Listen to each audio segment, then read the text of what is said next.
Good morning बच्चे। पिछली कक्षा में आप लोग क्लास 6, 7, 8 का एक ही साथ हम संस्कृत ट्रांसलेशन बनाने का नियम बताए थे, जिसमें संबंध और संबोधन कारक का परिभाषा छूट गया था। संबंध और संबोधन कारक का परिभाषा लिख लेंगे। संबंध कारक का परिभाषा है संबंधे षष्ठी। संबंध कारक का परिभाषा है संबंधे षष्ठी, जिससे किसी तरह का संबंध सूचित हो उसे हम क्या कहते हैं? संबंध कारक कहते हैं।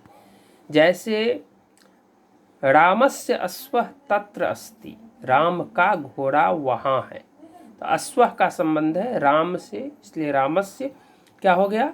तो संबंध कारक हो गया। अब एक है संबोधन कारक।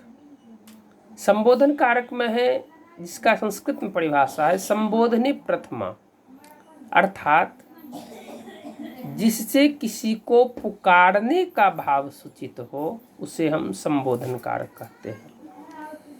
जैसे हे राम इतः आगच्छ, अर्थात इसमें प्रथमा विभक्ति का प्रयोग होता है, हे राम इधर आओ। अब हम आज आप लोग को लकार पढ़ाने जा रहे हैं, जो संस्कृत ट्रांसलेशन में लकार का भी बहुत ही जरूरी पड़ता है।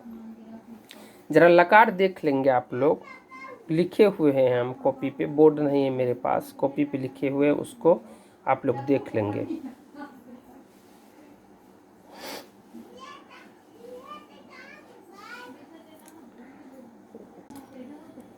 लकार देखिए, क्लास 6, 7 और 8 का लकार किसको कहते हैं, लकार कितने होते हैं, और संस्कृत में लकार का किस वर्ग तक का कितना अध्ययन किया जाता है। तो देखिए लकार किसे कहते हैं? काल को हम क्या कहते हैं? लकार कहते हैं। काल अर्थात समय को ही लकार कहते हैं। संस्कृत में कितने लकार होते हैं? संस्कृत में लकार होते हैं 10, लेकिन स्नातक वर्ग तक के, स्नातक अर्थात बीए वर्ग तक के छात्रों को 5 ही लकार का अध्ययन करवाया जाता है, जो निम्नलिखित है। पहला है लट लकार वर्तमान काल, लोट लकार आज्ञा अनुरोध, लंग लकार भूतकाल, विधि लिंग लकार चाहिए के अर्थ में, और 5 नंबर में है लिट लकार भविष्यत काल।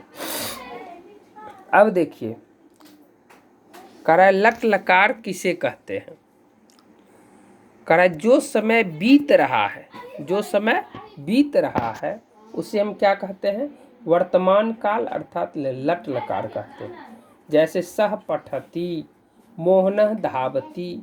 सह पठति अर्थात वह पढ़ता है, मोहनः धावति अर्थात वह मोहन दौड़ता है।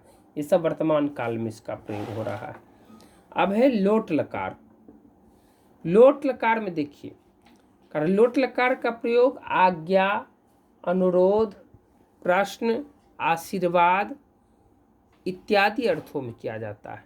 जैसे सह पठ अर्थात वह पढ़ो या तुम पढ़ो, या इसके बदले में दूसरा भी हम उदाहरण दे सकते हैं, जो त्वम पठ अर्थात तुम पढ़ो। अब किसी को हम आज्ञा दे रहे हैं ना, किसी को आज्ञा दे रहे हैं जो तुम पढ़ो, इसका प्रयोग लोट लकार में करेंगे। जैसे किसी को आशीर्वाद देते हैं, आयुष्मान भव, तो अर्थात आपका आयु बढ़े, इसका भी प्रयोग लोट लकार में किया जाता है। अब है लंग लकार। देखिए लंग लकार का प्रयोग भूतकाल में किया जाता है, जो समय बीत गया है, जो समय बीत गया है उसे हम क्या कहते हैं? लंग लकार अर्थात भूतकाल कहते हैं। जैसे सह गृहम अगच्छत, वह घर गया, सह गृहम अगच्छत, वह घर गया। इसका प्रयोग किस काल में किया जाता है? भूतकाल में, लंग लकार में। भूतकाल का सूत्र ही है त ताम अन, तो एक वचन में त लगता है, द्विवचन में ताम और बहुवचन में अन लगता है। अब 4 नंबर में विधि लिंग लकार। देखिए विधि लिंग लकार का प्रयोग चाहिए के अर्थों में किया जाता है, और लोट लकार के भी सभी अर्थों में किया जाता है। जैसे सह पठेत अर्थात उसे पढ़ना, उसे पढ़ना चाहिए।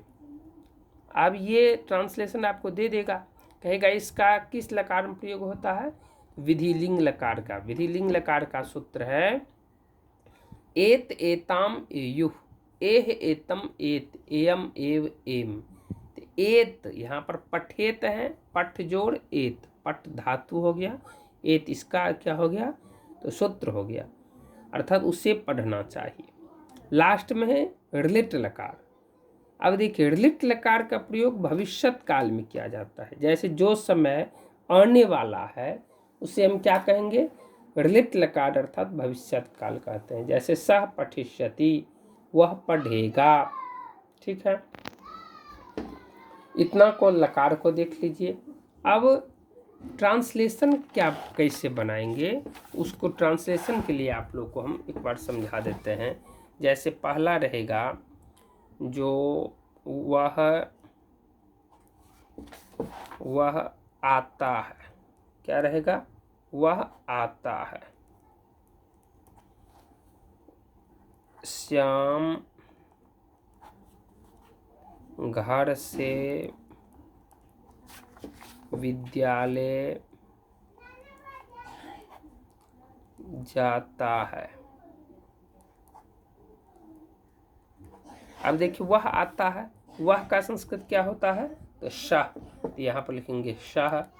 आता है आगच्छति, आता है का आगच्छति।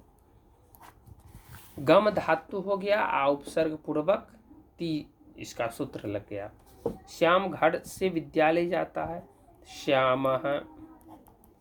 घर से है विद्यालय जाता है, यहाँ पर कंफ्यूज कर जाएंगे। जो से दो कारक में चिन्ह है, एक करण में है और एक में है अपादान में है, एक करण में और एक अपादान में है। कैसे पहचानेंगे, पहचानने का नियम है, जो जिस निश्चित स्थान से कोई वस्तु अलग होती है, तो निश्चित स्थान से किस कारक में अलग होती है, तो अपादान कारक में। अपादान कारक में कौन सी विभक्ति होती है, पंचमी।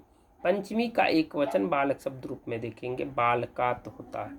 वैसे श्यामः गृहात् विद्यालयः गच्छति। ठीक है, अब तीसरा रहेगा, जैसे वे दोनों